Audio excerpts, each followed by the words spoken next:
Multiverse एक ऐसा concept है जिसके बारे में हम बहुत कम जानते हैं। ये तो हो गया डॉक्टर साहब की बात, जिस बात को मैं भी बहुत अच्छे से मानता हूँ। पर हम मल्टीवर्स के बारे में जितना जानते हैं वही बड़ा मज़ेदार और इंटरेस्टिंग है। इस वीडियो में आप मल्टीवर्स के बारे में इतना जान जाएंगे कि इनसे जुड़े मूवीज़ को आप समझ पाएंगे और अपने दोस्तों के बीच हीरो और अपने क्रश को इम्प्रेस कर पाएँ। तो बिना टाइम गवाए चलिए शुरू करते हैं।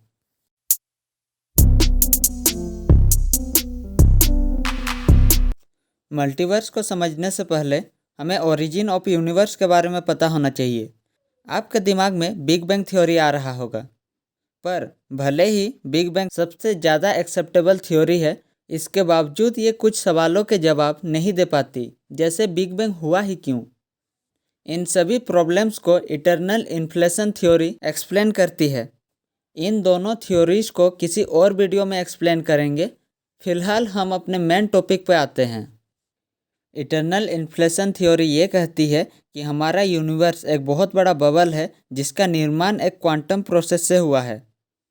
ये low volume energy level microscopic bubble बनाते हैं जिसका एक्सपोनेंशियल एक्सपेंशन होता है और इसका साइज प्लैंक साइज से बढ़ते बढ़ते हमारे मौजूदा ऑब्जर्वेबल यूनिवर्स से बहुत ज़्यादा बड़ा हो जाता है।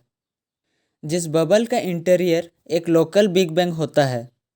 इस तरह के हर बबल में एक नया यूनिवर्स का जन्म होता है जो गुजरते समय के साथ हमारे ही यूनिवर्स की तरफ फैलता जाता है। यानी ये एक नहीं बल्कि कई यूनिवर्स को जन्म देता है, जिसे हम मल्टीवर्स कहते हैं। हो सकता है इन सारे बबल्स में यानी अलग अलग यूनिवर्स में फिजिक्स के लॉ अलग अलग हों। जैसे हमारे यूनिवर्स में पाई का वैल्यू 3.14 है, वैसे ही दूसरे यूनिवर्स में इसका वैल्यू 3 या 4 भी हो सकता है। इन सभी यूनिवर्स में हम सभी के कोई ना कोई वेरिएंट जरूर मौजूद होंगे, अलग अलग सिचुएशन में, और हो सकता है अलग अलग कैरेक्टरिस्टिक्स के, क्योंकि हमारे कैरेक्टर डेवलपमेंट में सिचुएशन, इन्वायरमेंट और लोगों के ही हाथ होते हैं। हो सकता है आप इस यूनिवर्स में जैसे हो वैसे दूसरे यूनिवर्स में ना हो। इस बात को आप रिसेंटली आए स्पाइडरमैन नो वे होम से भी कंपेयर कर सकते हैं, जिसमें तीनों स्पाइडरमैन्स में काफ़ी सारी सिमिलरिटीज़ होने के बावजूद कुछ डिफरेंसेस भी थे। इस टॉपिक में हम जितना बात करेंगे उतना ही इसमें इंटरेस्ट बढ़ता जाएगा और व्हाट इफ के नए एपिसोड भी बनते जाएंगे। और अगर किसी को मल्टीवर्स के ऊपर यकीन ना हो तो मैं उसे बता देना चाहता हूँ कि ये मैथमेटिकली प्रेडिक्ट है। वैसे इसका कोई पुख्ता सबूत तो नहीं मिलता है क्योंकि इसका कोई ऑब्जर्वेशन नहीं मिलता, पर अगर हम साइंस की हिस्ट्री में जाए तो हम देखेंगे कि पहले मैथमेटिकल इक्वेशन आता है, उसके बाद हम उसे ऑब्जर्व करते हैं, जिस बेसिस पर हम उस इक्वेशन को या थ्योरी को कंफर्म करते हैं। आप किसी भी एग्जाम्पल को ले लें, जैसे 1915 में आइंस्टाइन ने जनरल थ्योरी ऑफ रिलेटिविटी दिया, जिसके मुताबिक हमारा यूनिवर्स एक्सपेंड कर रहा है।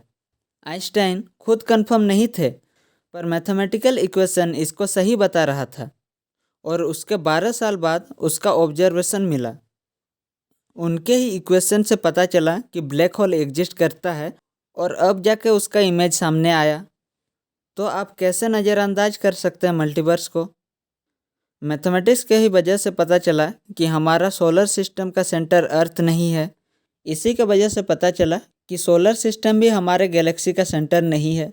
यहाँ तक कि हमारा गैलेक्सी भी हमारे यूनिवर्स के सेंटर में नहीं है।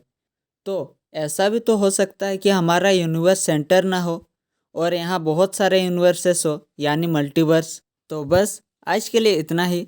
कमेंट करके बताएं कि आपको मेरा एक्सप्लेनेशन कैसा लगा और चैनल को सब्सक्राइब करके बेल आइकन ऑल पे सेट कर दें और हमारे यूनिवर्स में आ जाएं।